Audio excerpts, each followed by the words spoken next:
Boa noite, seja bem-vindo à nossa live. Que Deus abençoe você nesse tempo ao qual nós teremos de louvor, de adoração. Aproveita aí, já segue a gente no Instagram, @presbialfa, dá lá a sua curtida, acompanha ali os nossos stories, nossas postagens. É muito bacana, você vai curtir bastante. Vai lá e curte, segue a gente, beleza? Nós vamos aqui agora orar e vamos fazer uma leitura bíblica e que Deus nesse tempo Ele nos abençoe. Pai, nós glorificamos e bendizemos ao Senhor, agradecemos ao Senhor por esse tempo a qual nós teremos aqui para louvar, engrandecer o Seu nome, para ouvir a Tua palavra. Senhor Pai, nos ajude, nos oriente, nos abençoe, que aqueles a qual acompanham, Pai, na internet possam ser abençoados dentro dos seus lares e que neste tempo, ó Pai, de confinamento nós possamos glorificar a Ti e fazer com que o Seu nome seja engrandecido em todo o tempo. Nós oramos agradecidos no nome bendito de Jesus. Amém. Quero ler com vocês nessa noite o texto de 1 Crônicas, capítulo de número 16, e o versículo 25 até o versículo 31, que diz assim a palavra do Senhor. Grande é o Senhor, digno de muito louvor. Ele é mais temível que todos os deuses. Os deuses de outros povos não passam de ídolos, mas o Senhor fez os céus. Glória e majestade o cercam, força e alegria enchem sua habitação. Ó nações do mundo, reconheçam o Senhor, reconheçam que o Senhor é glorioso e forte. Deem ao Senhor a glória que o seu nome merece. Tragam ofertas e venham à sua presença. Adorem o Senhor em todo o seu santo esplendor. Toda a terra trema diante dele. O mundo permanece firme e não pode ser abalado.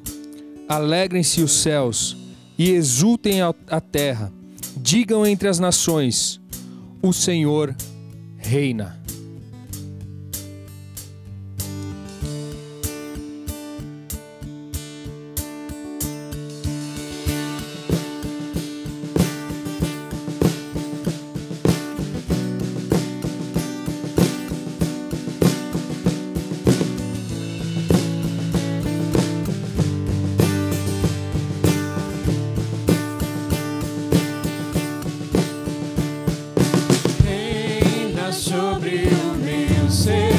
Sobre o meu viver e sobre o meu lar. És o autor da criação, o motivo da canção que estou a cantar. És a vida, és a glória, o Cordeiro de Deus Pai. O pão vivo, sangue puro, a estrela da manhã.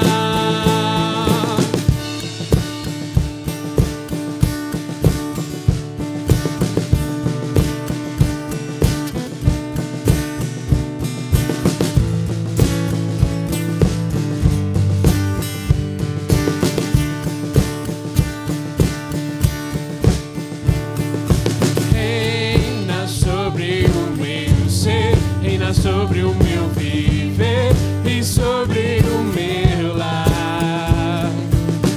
És o autor da criação, o motivo da canção que estou a cantar.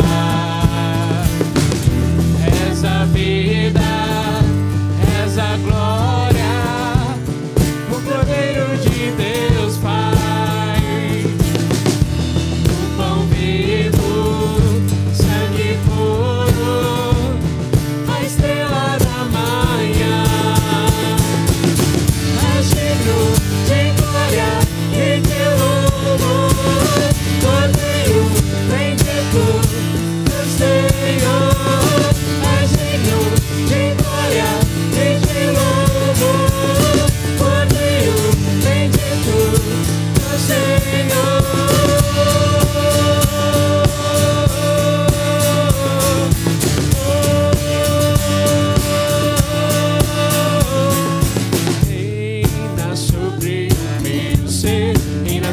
o meu viver e sobre o meu lar. És o autor da criação, o motivo da canção que estou a cantar. És a vida, és a glória, o Cordeiro de Deus Pai, o pão vivo, sangue puro, a estrela da manhã. És digno de glória e de louvor, Cordeiro bendito do Senhor. És digno de glória e de louvor, Cordeiro bendito.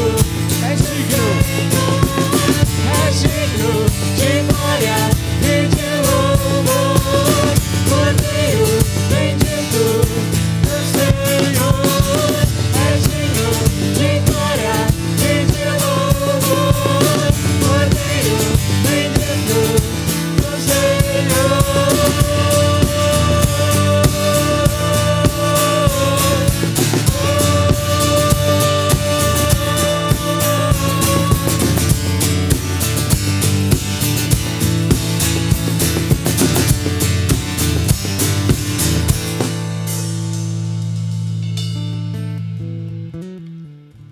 Em Romanos 8, versículos 38 e 39 diz assim: porque eu estou bem certo de que nem a morte, nem a vida, nem os anjos, nem os principados, nem as coisas do presente, nem do porvir, nem os poderes, nem a altura, nem a profundidade, nem qualquer outra criatura poderá nos separar do amor de Deus, que está em Cristo Jesus nosso Senhor. Não importa o que esteja acontecendo à nossa volta, ao nosso redor, o amor de Deus é o amor de Deus. Ele não vai diminuir, ele não vai aumentar, ele vai estar ali. E nada pode separar a gente. Não importa as circunstâncias que o mundo esteja vivendo, não importa a circunstância que você esteja vivendo, a gente pode crer e a gente pode acreditar que o amor de Deus vai estar sempre com a gente. Vamos cantar sobre esse amor.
Obrigado, Pai, porque o Teu amor é profundo, é um amor furioso, Pai.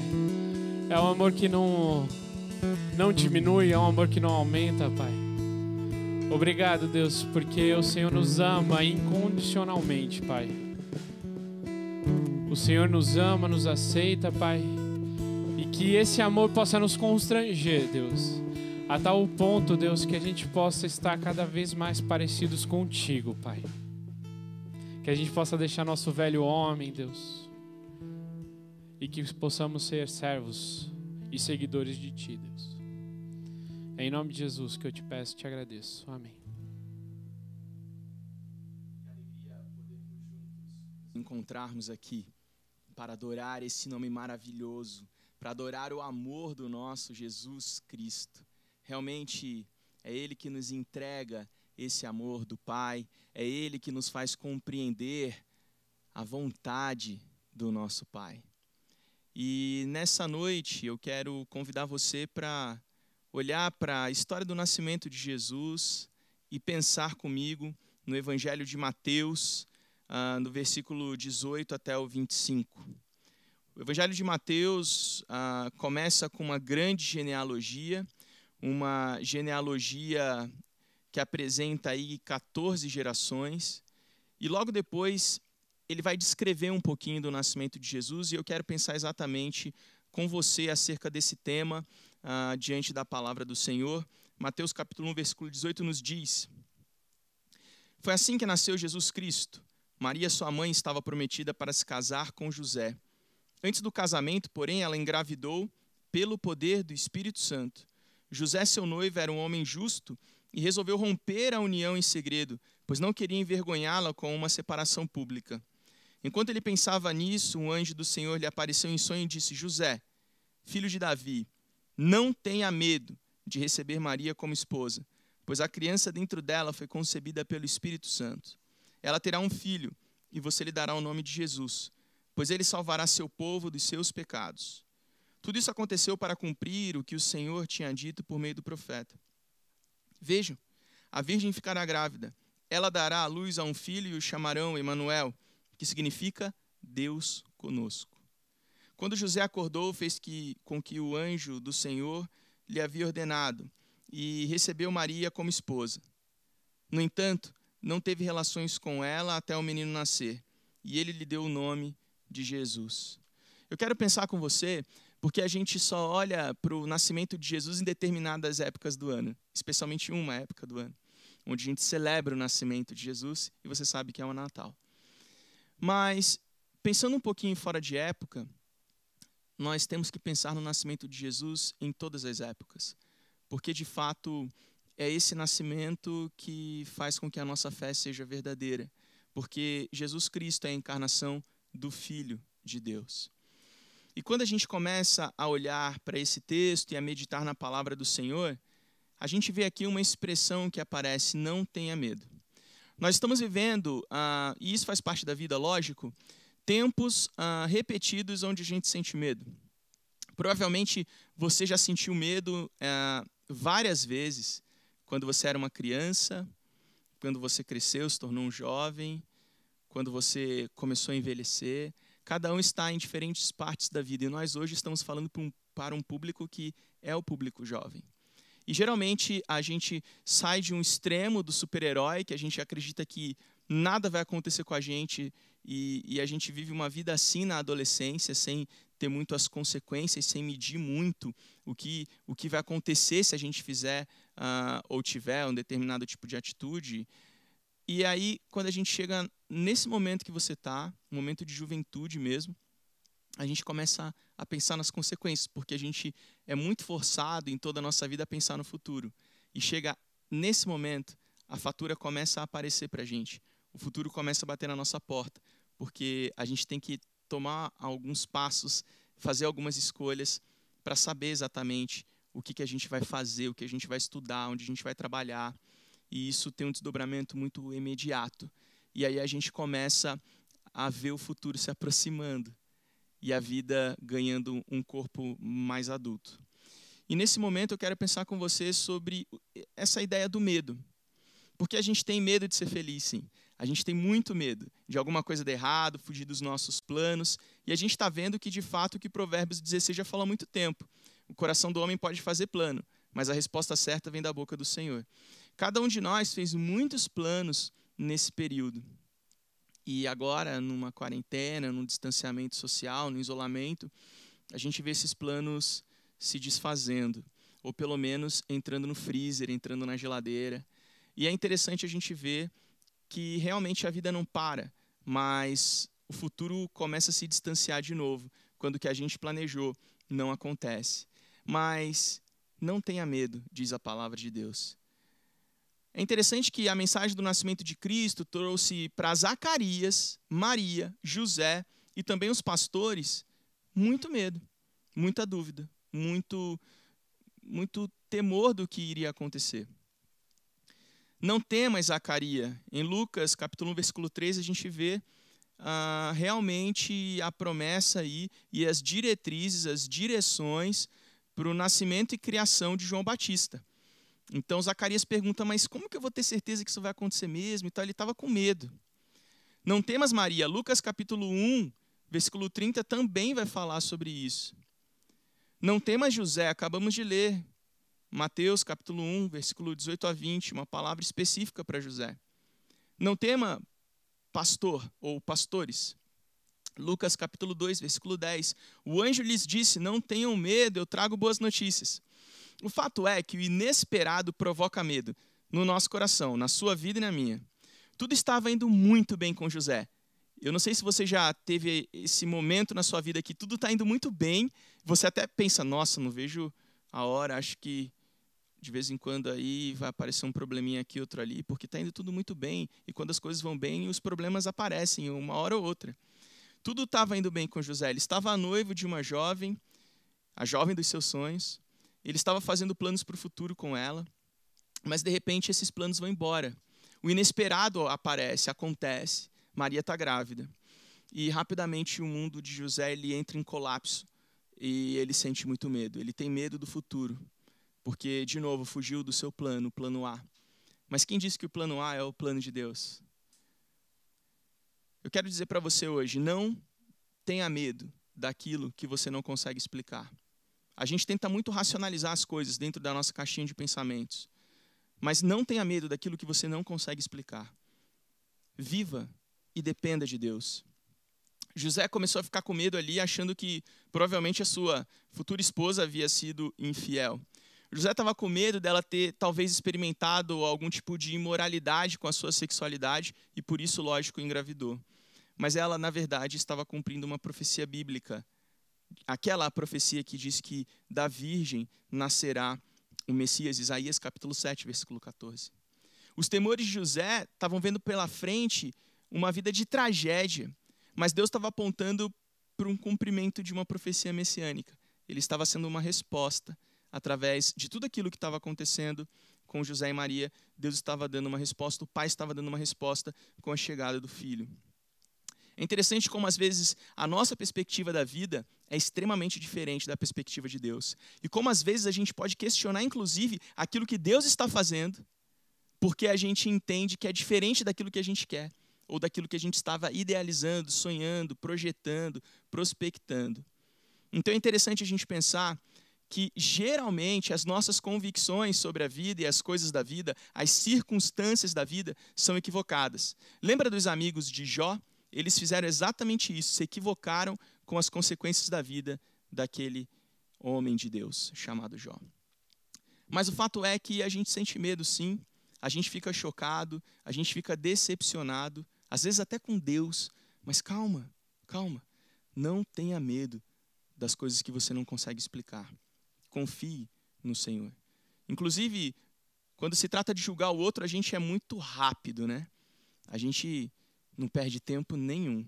E foi por isso que em Mateus capítulo 7, versículo 1, existe uma palavra bem clara para a gente não julgar, para não ser julgado.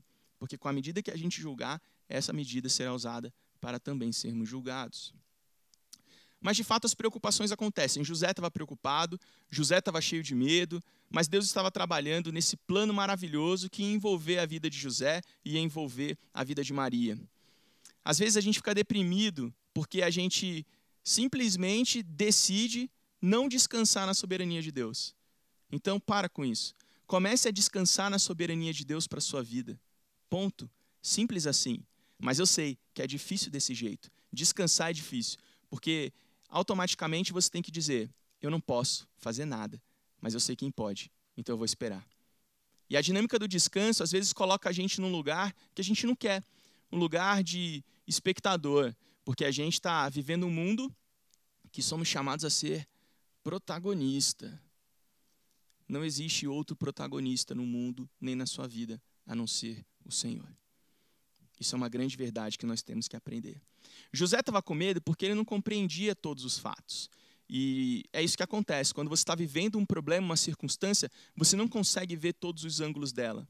E você fica míope por vezes. A gente tem que ter mais calma, mais cautela. E deixar de ser precipitado para julgar, para dar uma opinião. Você não precisa dar opinião sobre tudo. A sua rede social não existe para você opinar sobre tudo da vida dos outros. Então você também pode descansar nisso. Relaxa mais. É interessante que, ao mesmo tempo que a gente não precisa ter medo das coisas que a gente não consegue explicar, nós não precisamos ter medo daquilo que os outros pensam ao nosso respeito. Você não precisa ter medo daquilo que os outros pensam. José, seu noivo, era um homem justo e resolveu romper a união em segredo, pois não queria envergonhá-la com uma separação pública, diz o versículo 19 do capítulo 1 de Mateus. Porque ele queria preservar a vida de Maria. Se isso fosse ao público, ela provavelmente seria apedrejada naquele mesmo dia. Mas ele estava muito preocupado também com o que os outros iriam pensar a respeito dele mesmo. Não era algo extremamente altruísta e proteger apenas Maria. Ele também queria proteger a si mesmo. Mas você não precisa ter medo daquilo que os outros pensam sobre você. José nos ensina que a gente deve sim proteger as pessoas em vez de expô-las publicamente, de uma maneira que vai feri-las muito, ou até mesmo levá-las à morte. José, ele tinha 2 caminhos aqui para lidar com Maria, e ele estava totalmente coberto pela lei, era o direito dele. O primeiro caminho era divorciar-se dela publicamente, fazendo a sua defesa, e apenas proteger a si mesmo, salvando a sua honra, mas se ele fizesse isso ia comprometer a honra de Maria. Então ele encontra um segundo caminho que protege os dois. Protege ele mesmo, a sua honra, mas principalmente também protege Maria. Ele deixa ela secretamente. Ele estava aqui ao mesmo tempo preservando a vida dela e assumindo os danos de alguma maneira, porque ele estava desmanchando um compromisso familiar.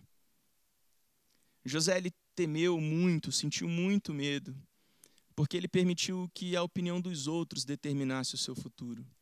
E a nossa responsabilidade, a sua responsabilidade, a minha responsabilidade é fazer aquilo que Deus pede que a gente faça, que Ele ordena que a gente faça. Através da sua palavra a gente pode saber claramente o que Ele quer. Ele fala com a gente, Ele fala com você. Então, quando Deus falar com você, não fique pensando o que os outros vão dizer a seu respeito, o que os outros vão pensar a seu respeito. O temor da opinião pública, o medo da opinião dos outros, pode manter a gente distante do cumprimento da vontade de Deus. É interessante pensar também que esse texto nos ensina que a gente não precisa ter medo das coisas que a gente não consegue explicar. A gente não precisa ter medo da opinião dos outros, a opinião de terceiros, do que os outros pensam da gente. E a gente também não precisa ter medo daquilo que nós mesmos pensamos acerca de nós mesmos, da nossa vida, da vida dos outros. José, ele ficou com medo porque a mente dele não se desligou desse problema. Ele não buscou o Senhor naquele momento para buscar o esclarecimento dos fatos. Ele deve ter pensado e repensado esse assunto várias vezes, porque logo depois da visita do anjo Gabriel, Maria viaja para a Judéia e fica lá 6 meses na casa da prima Isabel.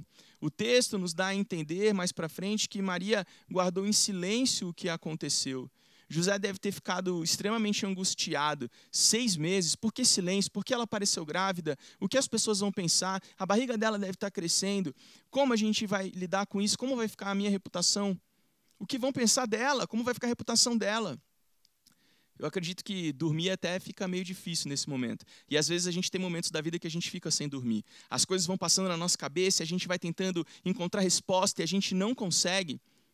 E aí a gente vai tentando ver alternativas e também a gente não encontra. E aquilo vai remoendo e vai ficando no nosso coração de tal maneira que a gente perde o nosso sono.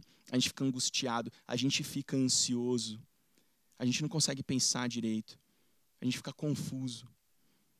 José ficou com medo, e ainda que essa ansiedade dele não tivesse um fundamento adequado, ele não estava entendendo aquilo que Deus estava fazendo. Mas isso foi num primeiro momento. Depois o coração dele foi quebrantado pelo Senhor e ele entendeu o que Deus estava fazendo. E automaticamente ele seguiu na direção que o Senhor desejava.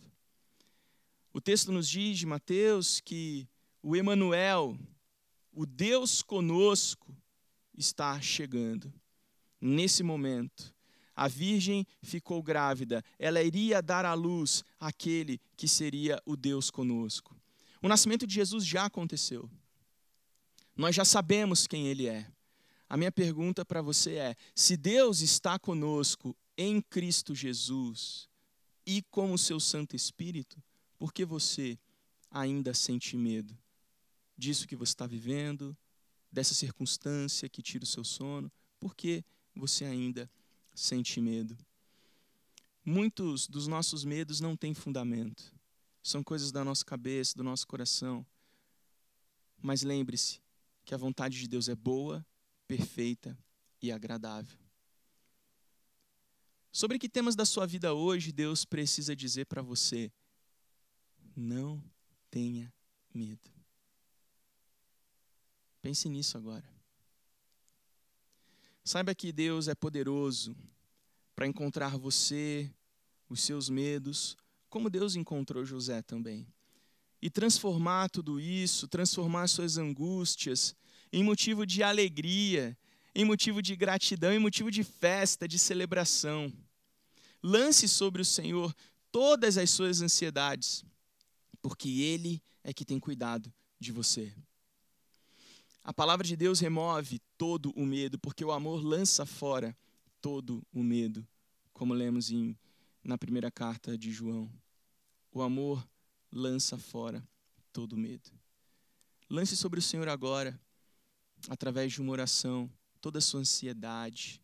E lembre-se que o Deus Emanuel está conosco. Lembre-se que você não precisa ter medo, não tenha medo. Porque Deus é que está cuidando de você. O dia difícil passa e o amanhã vai chegar. O que vai definir você como filho e filha do Senhor é o que você faz de agora até amanhã. E eu quero te dizer uma coisa: não tenha medo de ser feliz. E a nossa felicidade está em ouvir e realizar aquilo que o Senhor tem para nós. Descanse, descanse no Senhor. Vamos orar? Querido Deus, nessa hora nós pedimos que o Senhor esteja visitando cada lar, cada família, que o Senhor esteja realmente respondendo com a Tua presença, lançando fora todo o medo, respondendo às angústias dos nossos corações, para que possamos entender, confiar e descansar no Senhor, sabendo que é o Senhor que cuida de nós. Queremos, de fato, experimentar a Tua vontade, que é boa, perfeita e agradável, ainda que a nossa vontade não seja feita. Ó Pai, nos ensina a descansar em Ti. O que nós temos além de Ti? Nada. Por isso, nós nos rendemos completamente aos Teus pés, sabendo que o Senhor cuidando de nós, nós não temos o que temer. Não temos que temer absolutamente nada. Nem ninguém. Então, em nome de Jesus, nos ajuda a descansar em Ti. É o que nós pedimos, oramos e esperamos, nesse nome maravilhoso de Cristo. Amém e amém. Vamos cantar, adorar ao nosso Deus.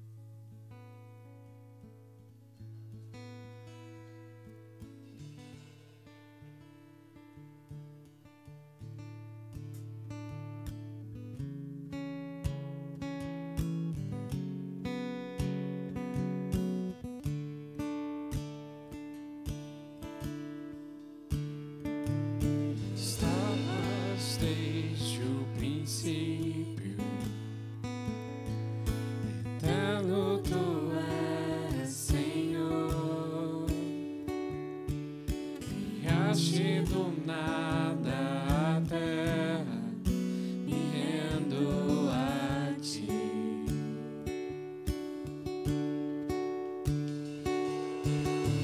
Antes que eu pecasse, pagaste o preço na cruz. Os erros pesaram em Teus ombros, me rendo a Ti. Que posso dizer? Que posso fazer? Se não entregar-te, ó Deus, o meu coração.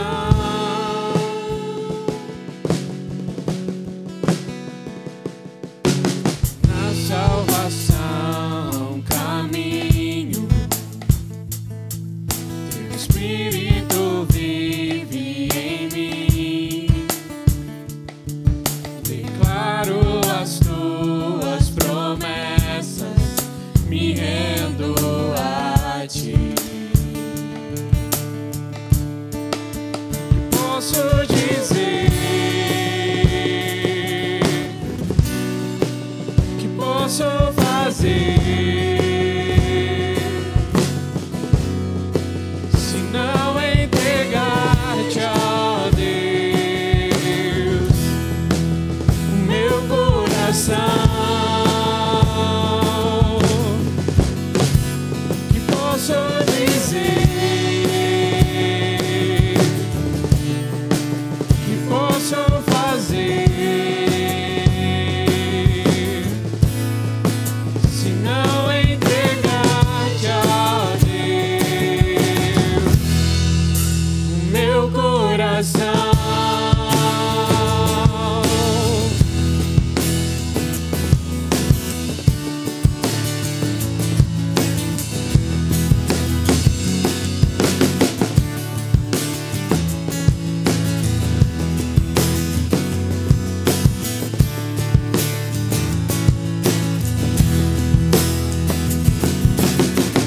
Estarei com mãos levantadas pra Te louvar, pois Tu deste tudo